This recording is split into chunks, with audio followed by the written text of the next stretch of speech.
జగిత్యాల జిల్లా ధర్మపురి నియోజకవర్గం రాష్ట్ర ప్రభుత్వం రైతుల సంక్షేమానికి కట్టుబడి ఉంటుందని రాష్ట్ర ప్రజలకు ఇచ్చిన హామీ మేరకు 6 గ్యారెంటీలను 100% అమలు చేస్తామన్నారు.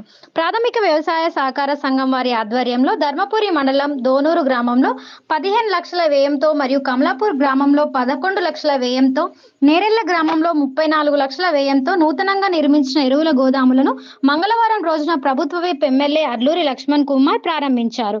ఈ సందర్భంగా వారు మాట్లాడుతూ వారి తండ్రి గారి జ్ఞాపకార్థం ఈ స్థలాన్ని ఇచ్చినందుకు ప్రత్యేకంగా మా శ్రీకాంత్ రెడ్డి గారికి, మా డీసీఎం చైర్మన్ గారికి, ప్రత్యేకంగా వారికి, వారి కుటుంబ సభ్యులు భాస్కర్ రెడ్డి గారికి, వారి కుటుంబ సభ్యులందరూ కూడా మరి ఈ ప్రాంత శాసనసభ్యుడు గారిని మనస్ఫూర్తిగా వారికి కృతజ్ఞతలు నేను అభినందనలు తెలియజేస్తున్నాను. ఇదే విధంగా ఇక్కడ ఏ రైతులకు కష్టం వచ్చినా కూడా ఈ విధమైన సహకారాన్ని అన్ని గ్రామాల్లో అందియాలని చెప్పి మంచి సేవరాశిగా పాజిటివ్ కాన్సెప్ట్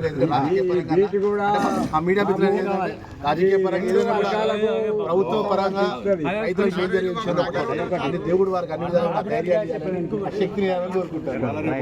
ఈ కార్యక్రమంలో అధికారులు, కాంగ్రెస్ పార్టీ నాయకులు, కార్యకర్తలు తదితరులు పాల్గొన్నారు.